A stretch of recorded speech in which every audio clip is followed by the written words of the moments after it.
बजरंग दल पक्षरु होली उत्सव पालन। गजपति जिला पारलाखेमुंडी बजरंग दल पक्षरु आज 10टा बेले होली उत्सव पालित होईछि। रंगर पर्व एही होली पर्व पालन पूर्वक स्थानीय राजनहर ठारू एक बाइक शोभायात्रा रे बाहरी नगर परिक्रमा करथिले।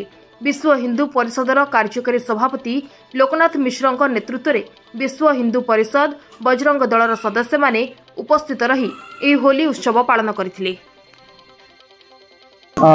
मन लोकनाथ मिश्र मो विष्णु पथर कार्यकारी सभापति।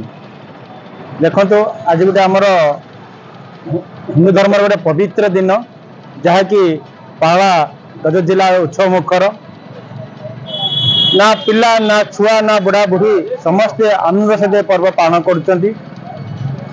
आप जानती हिंदूर पर्व पर्व निरा प्रत्येक पर्व आमर स्वास्थ्य आमर शस्य आम शरीर को नहीं आमर पर्वपर्वाणी होता है। यही पर्वपर्वाणी आमर वैज्ञानिक समित कहीं प्रत्येक पर्वपर्वाणी रे आमर स्वास्थ्य को लेकिन होता है। देखो बर्तमान ऋतु परिवर्तन होगा फल गोटे आमर ये मसे गोटे एलर्जी हुए बसंत भाया गोटे महामारी आसे।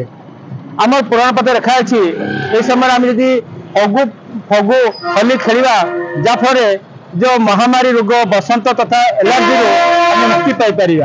तेणु ये पर्व को आमर जिले में शांति सहित पालन कर समस्ते प्रेमर सहित भक्तिर सहित शांतिर सहित समस्ते भाईचारा नहीं पर्व खेलते।